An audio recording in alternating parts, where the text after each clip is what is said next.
अस्सलाम वालेकुम वरहमतुल्लाहि वबरकातुहू। हीलिंग की जामा क्लिनिक से मैं डॉक्टर असमा महमूद हूँ। और माशाल्लाह से 3-4 रोज़े जो हैं वो गुजर गए हैं।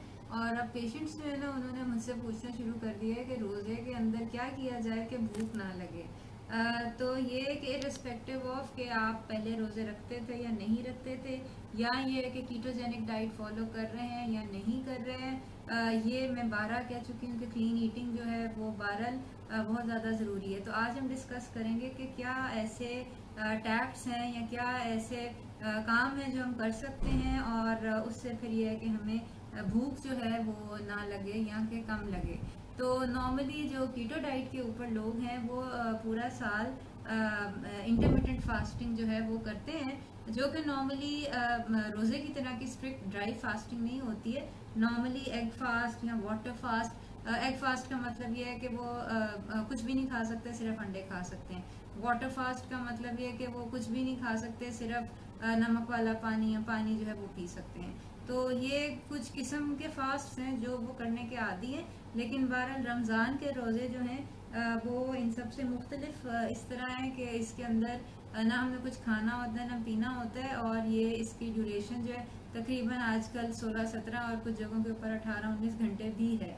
तो इस जो ड्यूरेशन है इसके अंदर क्या ऐसे काम किए जाएं कि हमें जो है वो भूख ना लगे या कम लगे, और हम अपनी न्यूट्रिशन के साथ अपनी कैलोरीज जो है वो पूरी कर लें।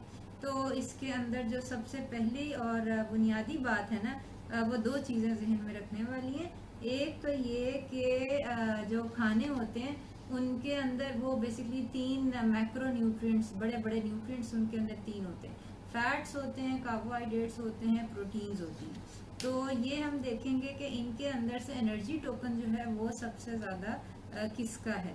तो अगर हम देखें तो जो फैट्स होते हैं उनका अगर आपने लेना है 1 ग्राम, तो वो देता है 9 किलो कैलोरीज। ठीक है। फैट से मुराद जो है वो आपके ऑयल्स हैं, वो आपका मक्खन है, वो आपका देसी घी है, ये आपके हेल्दी फैट्स हैं। जो कि बेसिकली आपने जब फैट खाना है ना, तो आपने कनोला या डालडा या बनास्पति घी या मार्जरीन या ये जो है गंदे और फैट्स या ऑयल्स नहीं खाने। मैं हेल्दी फैट्स की बात कर रही हूँ, जिसके अंदर ऑलिव ऑयल, कोकोनट ऑयल, मक्खन, घी वगैरह जो है वो शामिल है। और ये अगर आप इसका 1 ग्राम लेंगे तो आपको मिलेंगी 9 किलो कैलोरीज। सेकंड हमारे पास आ जाती हैं प्रोटीन। प्रोटीन जो कि जैसे कि सबको पता है ये गोश्त में, अंडों वगैरह में होती हैं। प्रोटीन का अगर आप 1 ग्राम लेंगे तो आपको मिलेगी एनर्जी, जो इसका टोकन है दैट इज़ 4 किलो कैलोरीज। ठीक है। और तीसरे नंबर के ऊपर हैं हमारे कार्बोहाइड्रेट्स, जिनको कार्ब्स भी कहते हैं। तो कार्बोहाइड्रेट्स जो हैं उनके अंदर अगर आपने लेने हैं तो बेसिकली आपको 1 ग्राम से मिल रहे हैं अगेन 4 किलो कैलोरीज। ठीक है। तो अगर आपने 1 ग्राम फैट खाया तो आपको मिलेंगी 9 किलो कैलोरीज, 1 ग्राम प्रोटीन खाया तो आपको मिलेंगी 4 किलो कैलोरीज, कार्बोहाइड्रेट 1 ग्राम खाया तो आपको मिलेंगी 4 किलो कैलोरीज। तो ये तो मैथ बहुत सिंपल है कि अगर आप ज़्यादा एनर्जी लेना चाहते हैं और चाहते हैं कि आपका पेट ज़्यादा देर तक फुल रहे, तो आपको इनके अंदर से ये कोई मुश्किल मैथ या मुश्किल साइंस नहीं है। Basically fat is the energy token. ठीक है। अगर आप ज़्यादा देर तक के लिए गुजारा करना चाहते हैं, ज़्यादा देर के लिए अपनी न्यूट्रिशन जो है मेंटेन, एनर्जी मेंटेन रखना चाहते हैं, so your the energy token is obviously the best energy token is fat. ये सिंपल मैथमेटिक्स है। बाकी दो जो है वो 4 किलो कैलोरीज देते हैं, और आपका फैट जो है वो 9 किलो कैलोरीज देता है। तो ये तो सीधा सा हिसाब यहाँ पे ही है। अगर आप चाहते हैं कि आपको ना भूख लगे, तो कोशिश करें कि आप जो आपका खाने का पीरियड है सहरी के अंदर ख़ास तौर पे, उसके अंदर अपना फ़ैट जो है वो आप ज़्यादा लें। फ़ैट जो है वो आप हेल्दी फ़ैट लेंगे तो जाहिर सी बात है वो न्यूट्रिशनली आपके लिए अच्छा है, आपकी बॉडी के लिए अच्छा है। तो ये है कि ये नॉर्मली मैं ये करती हूँ कि रोज़ाना सुबह मैंने जो कोकोनट ऑयल है उसकी मैंने चॉकलेट्स बनाई हुई हैं। मैं 2 या 3 चॉकलेट्स खा लेती हूँ, और उसके साथ जो अंडे हैं वो मैं खाती हूँ, जो मैं देसी घी जो है उसके अंदर तल के खाती हूँ। ऑमलेट बना लें, आप चाहें उसका फ्राई एग्स बना लें, बेसिकली फ़ैट के साथ वो आप ले लें, तो ये आपकी यानी अच्छी सहरी हो जाएगी, जिसके अंदर आपको जो किलो कैलोरीज जो हैं वो बेसिकली वो भी मिल जाएंगी। और चूंकि आप अच्छा फैट यूज़ कर रहे हैं इसलिए आपको जो है वो उसके साथ बहुत बहुत बेहतर न्यूट्रिशन जो है वो भी मिल जाएगी। एक चीज़ ये हो गई कि आपने अपनी एनर्जी टोकन देख लें कि आपका कौन सा फूड आपको एनर्जी ज़्यादा दे सकता है। दूसरे नंबर के ऊपर जो चीज़ जहन में रखने वाली है वो ये है कि एम्प्टी कैलोरीज जो हैं वो आप ना लें।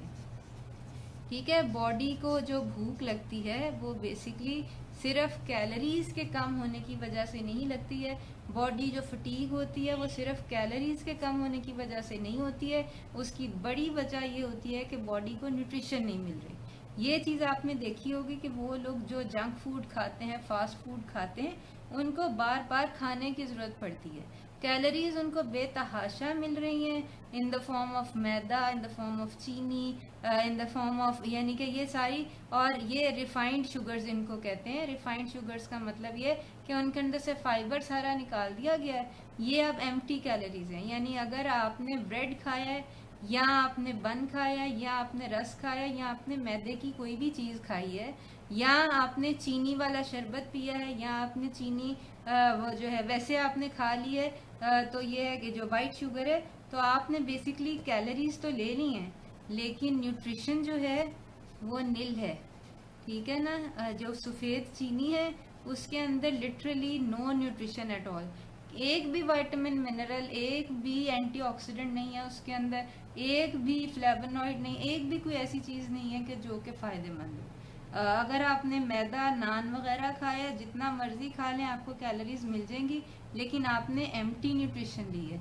उसके अंदर आपको मैदे में, नान में एक भी विटामिन, एक भी मिनरल, एक भी प्रोटीन हो वो तो मिल नहीं रहे हैं, और बाकी भी जो है आपके विटामिन मिनरल्स नहीं मिल रहे, इसलिए आपकी बॉडी को बार बार भूख लगती है।